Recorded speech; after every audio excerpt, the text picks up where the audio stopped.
And when I gave them my statement, they said, well, this puts the whole matter into context. Alleged plagiarism by a major party political candidate in 2007 reaches national news outlets today, 17 years later, and a former Winnebago County State's attorney becomes a key character in the story. In a WIFR News exclusive interview with former state's attorney for Winnebago County, Paul Logli, about why plagiarism allegations against Kamala Harris would make him part of a national news story just 2 weeks before the presidential election. I was surprised. At this stage in my life, to be pulled back into a national news story was rather surprising.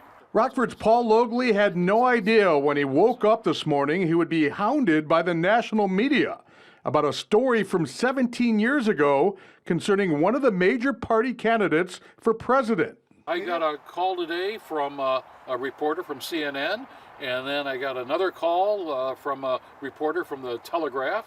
And I was also contacted by Newsmax. The calls go back to an incident from 2007 when Paul Logli was Winnebago County State's attorney and also chairman of the National District Attorneys Association. And Harris, then the San Francisco District Attorney, was on the board.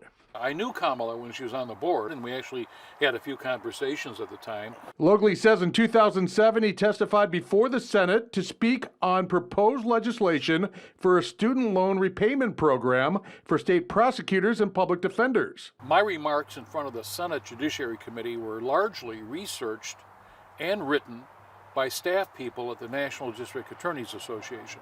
CNN published an article Tuesday saying it reviewed Harris's testimony 2 months later before the House Judiciary Committee and found much of that testimony had been lifted from Logli's Senate testimony.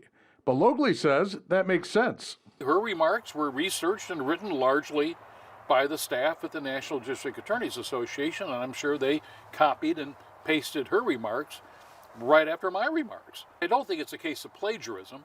I think it's a case of two people appearing before separate committees of Congress with opening statements prepared by staff.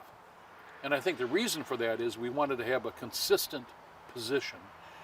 So if Kamala spoke first and you had the same kind of research from the same staff, I probably would have been accused of plagiarism, except for the fact that I'm not running for president.